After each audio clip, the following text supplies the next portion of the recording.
Eto na, napakaganda po mga kababayan ang inyong mapapakinggan mula sa ating butihing senador na si Rodante Marcolita, at di lamang po yan mga kababayan. Mayroong isang sikat na artista ang nagsalita patungkol sa matinding korupsyon. Kaya wag na natin pagtagalin pa, pakinggan na po natin mga kababayan.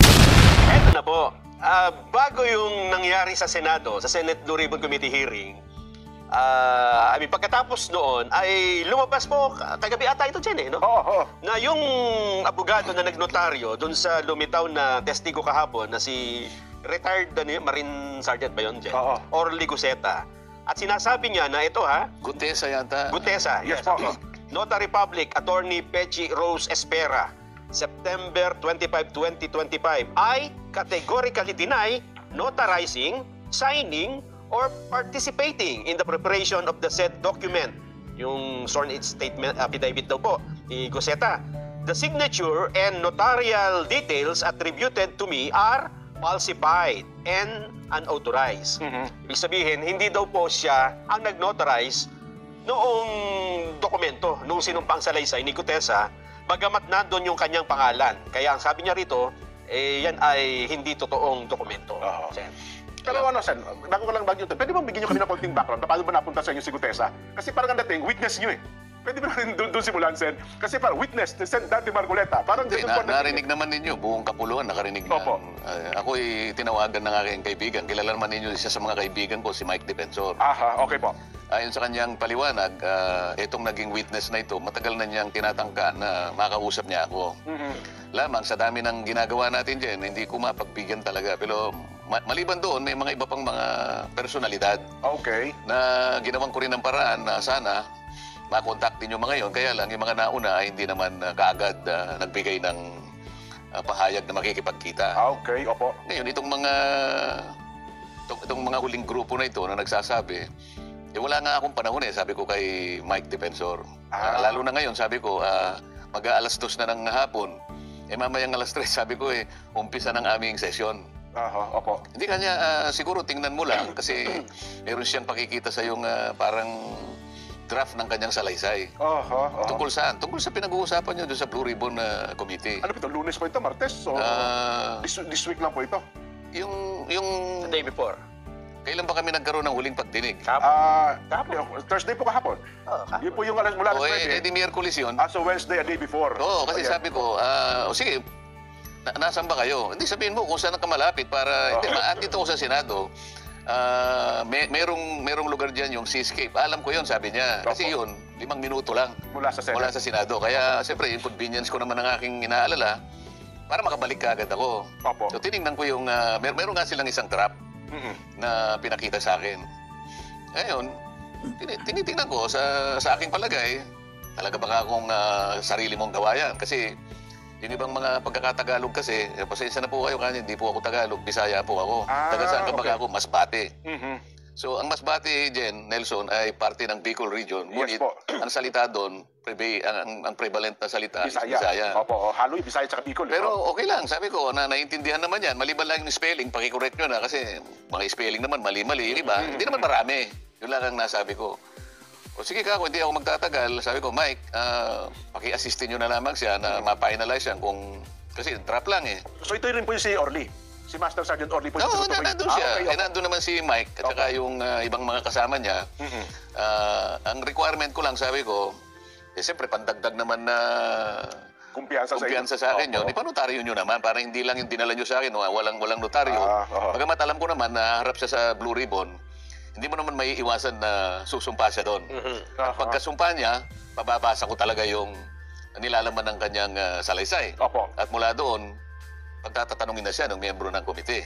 Malinaw yun. Pero yung para sa akin lang na sa pansarili kong nagustuhan, yung pagbigyan niya sa akin, notaryado. Para makatiya kayo. Para makatiya ko kasi siguro nung iwanan ko sila, mga 2:30 na siguro yun. Opo. May panahon pa naman silang kumuha o manap ng magnunotaryo. Umalis na ako noon.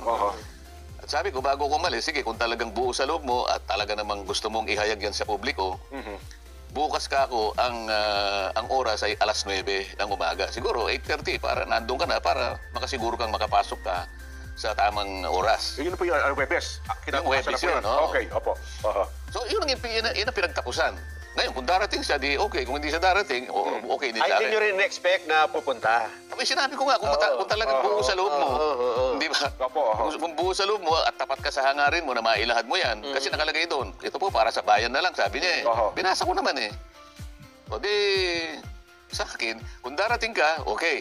Kung hindi ka dumating, wala namang nawala sa akin. Diba? Eh, dumating. Ayun. O, tapos, pagdarating na sa akin, ilang bang kopya ang dala mo?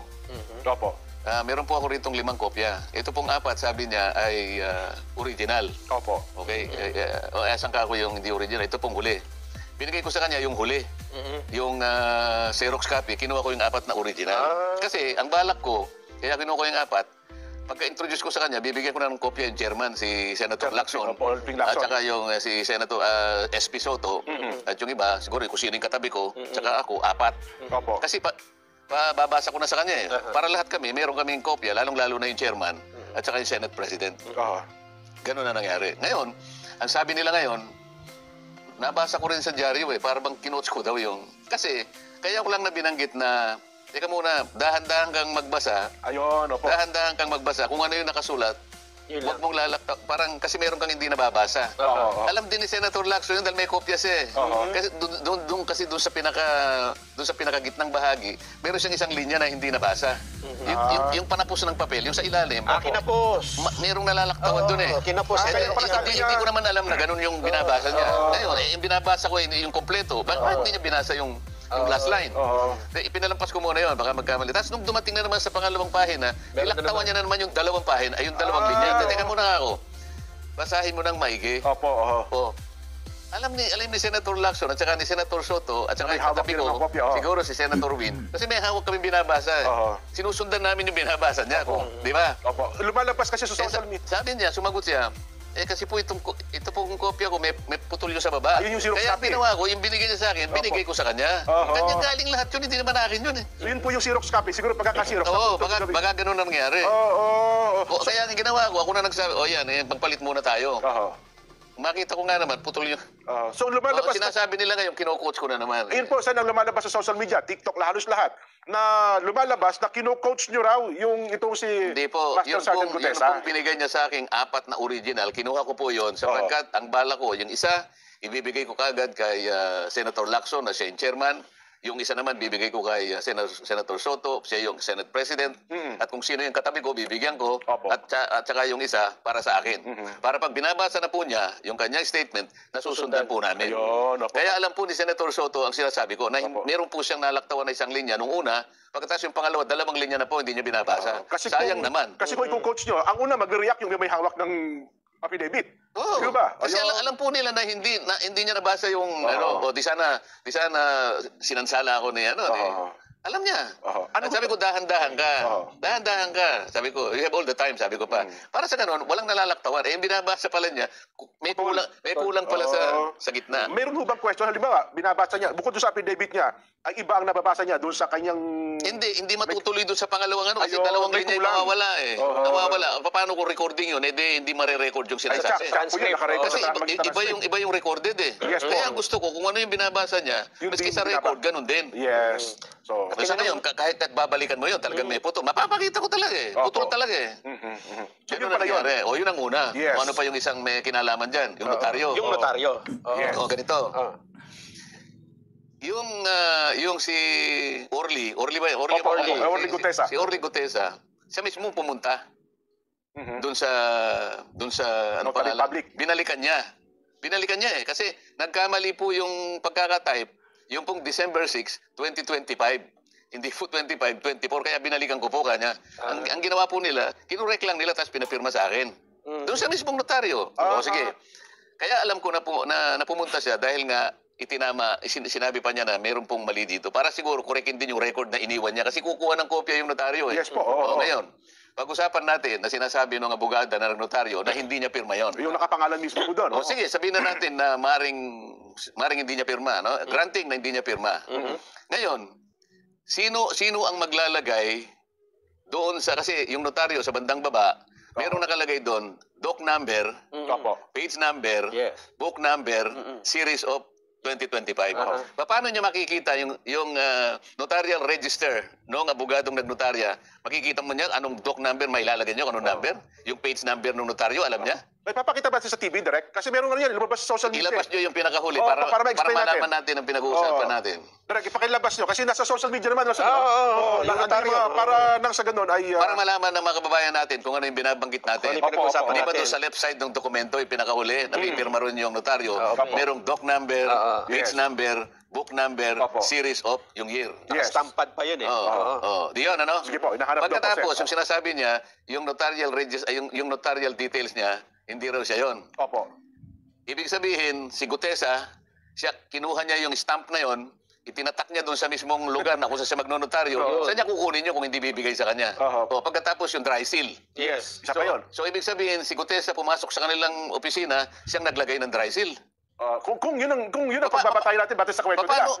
Paano magagawa nung Nung Gutesa. Gutesa? Oo. So ibig sabihin, sila rin ang gumawa nun. Ngayon, kung sino man yung pumirma doon at hindi nga siya, pananagutan ng pananagutan ng abogado. Nakapirma.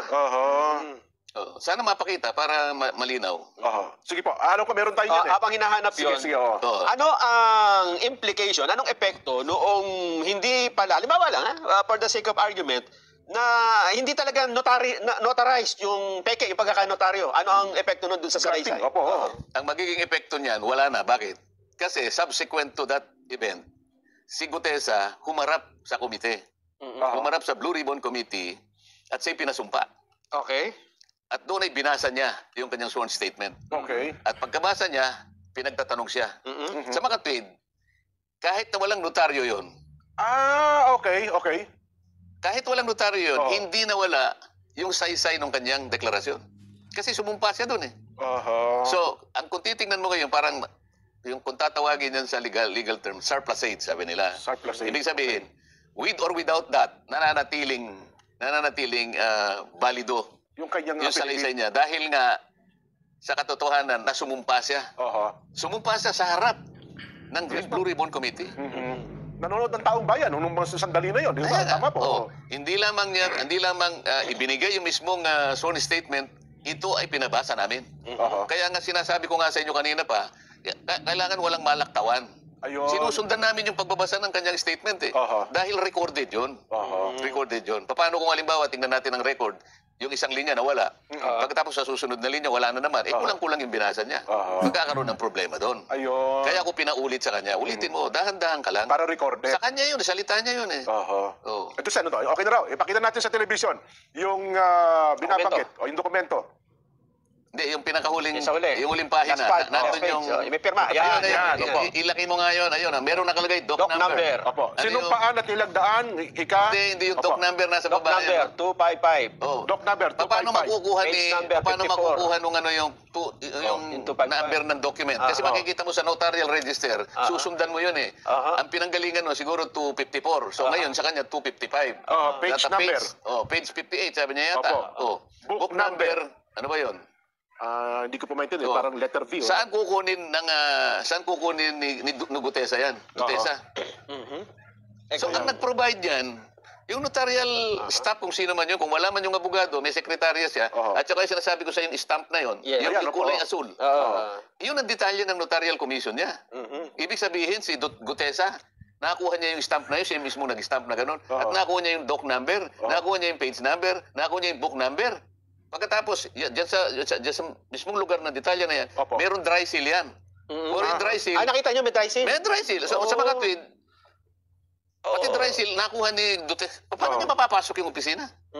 Yun daw pong Kung pirma. sasabihin niya na hindi niya pirma, nasa sa kanya yun. Ayun. Pero, hindi po pwede na si Duterte ang pumirma niyan kasi sila nang gumawa lahat eh. Ayun. Tapos May kasalanan dyan ang notarial... kung sino man doon kung sa sino notarial man, kung office. sino man. Bakit? Ba't mo pinayagan na mailagay lahat yung detalye na yan? Pakukuha ko yung kanyang notarial register. Pagka tumama dyan, ibig sabihin sila yung naglagay niyan. Hindi si Gutesa. Hindi ba matatamper yun, Sen? Halimbawa? Hindi matatamper yun. Tuloy-tuloy yung number niya. Kasi makikita. pagkatapos Okay, ng isang buwan yan, o kung merong yan, I-report mo na. I-report mo sa RTC na kung saan nakakuha ka ng komisyon.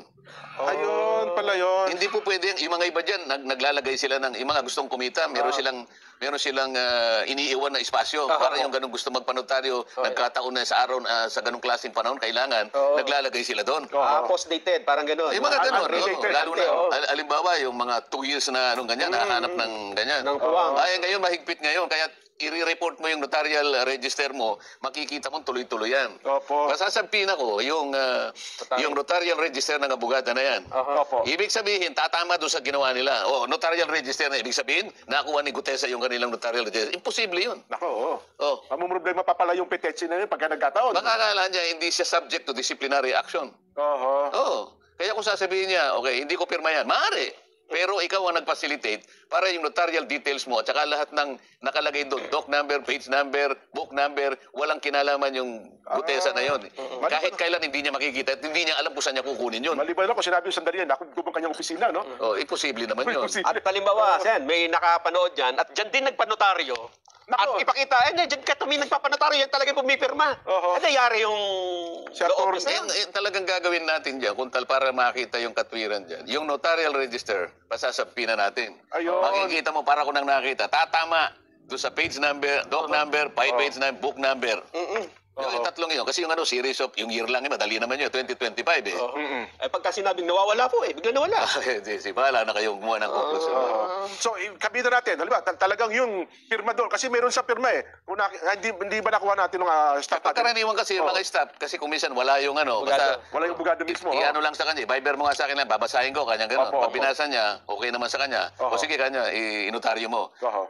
Pwede pumirma yung mga gano'n ang ginagawa ng iba eh. Kasi kung minsan wala siya doon eh. Hindi naman lang. Ako po yung nananawagan sa ating legislative branch ng government, sa ating mataas na kapulungan at sa ating mababang kapulungan ng Kongreso para po matigil na ang pagnanakaw sa kaban ng bayan ng mga ganid, swapang, makakapalang muka. Urgent po, gumawa kayo ng batas. Kung sino man pong nagtatrabaho sa gobyerno ang magnakaw ng piso hanggang trilyon pesos, bitay ang hapon. Kamatayan. Firing squad, lethal injection, silya elektrika. Gawin nyo po yan. Sana po gawin nyo. Kasi yung death penalty, ayaw nyo eh. Dahil kasama doon ang plunder eh. Ngayon, gawin nyo po ngayon yan. Para pong awa nyo na po. Para po matigil na po ito. Matagal nyo na pong ginagawa ito eh. Pitos pa lang kami, nagnanakaw na kayo. Wala kayong kabusugan. Hanggang ngayon, nagnanakaw pa rin kayo. Ang gaganda na ng buhay nyo, magandang bahay, magandang kotse, sa mga ninakaw nyo nung araw. At kung mapapansin nyo, iisa lang ang apelido nyo. Lolo nyo, tatay nyo, kapatid nyo, pinsan nyo, kayo ang nagnanakaw mula noon hanggang ngayon sa gobyerno. Ang kakapal ng mukha nyo.